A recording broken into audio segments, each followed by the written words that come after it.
Čo by sa stalo, keby si nastúpil na loď v Atlantickom oceáne a už nikdy by si sa nevrátil? Čo by sa stalo, keby lietadlo vzlietlo a o pár minút neskôr by zmizlo z radarov bez stopy? Bermudský trojuholník je už stáročia jednou z najväčších záhad na svete. Lode, lietadlá, celé posádky. Všetci tam zmizli a mnohí sa nikdy nenašli. Ale čo sa tam vlastne deje? Môže existovať nejaká nadprirodzená sila, ktorá pohltí každé vozidlo. Bermudský trojuholník je jedným z najtajomnejších miest v Atlantiku. Tvorí ho trojuholník medzi Miami, Bermudami a Portorikom. Od 17. storočia tam začali miznúť lode aj lietadlá a často sa nikdy nenašli žiadne trosky. Vzniklo mnoho teórií o tom, čo sa za tým skrýva. Niektorí veria na nadprirodzené javy, iní hovoria o mimozemšťanoch alebo tajných vojenských experimentoch. Jedným z najznámejších prípadov je zmiznutie skupiny lietadiel s názvom Flight 19 v roku 1945. 5 amerických bojových lietadiel zmizlo počas tréningového letu. Piloti vysielali zmetené správy, kým úplne nestratili spojenie. Lietadlo, ktoré ich malo hľadať, tiež zmizlo a už ho nikdy nenašli. Niektorí hovoria, že lietadlá sa dostali do inej dimenzie. Iní tvrdia, že ich ovplyvnilo silné elektromagnetické pole. Vedci však hovoria, že v tejto oblasti je časté zvláštne počasie a piloti sa zrejme stratili.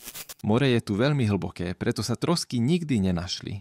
Rovnako záhadné bolo zmiznutie americkej vojenskej lode US Cyclops v roku 1913. Na palube bolo 309 ľudí, loď neposlala žiadny núdzový signál a tiež sa nikdy nenašla. Najčastejšie sa spomína silná búrka, ktorá ju mohla prevrátiť.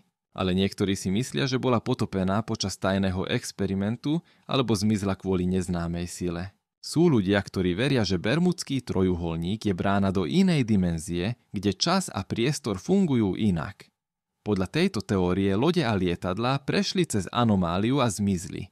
Ale zatiaľ neexistuje žiadny dôkaz, že by sa tam priestor alebo čas správal inak. A moderné satelity tam neodhalili nič zvláštne.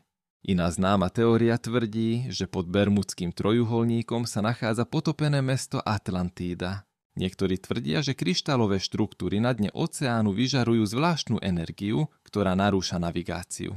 Táto oblasť je geologicky nestabilná a časté sú tam výbuchy metánu.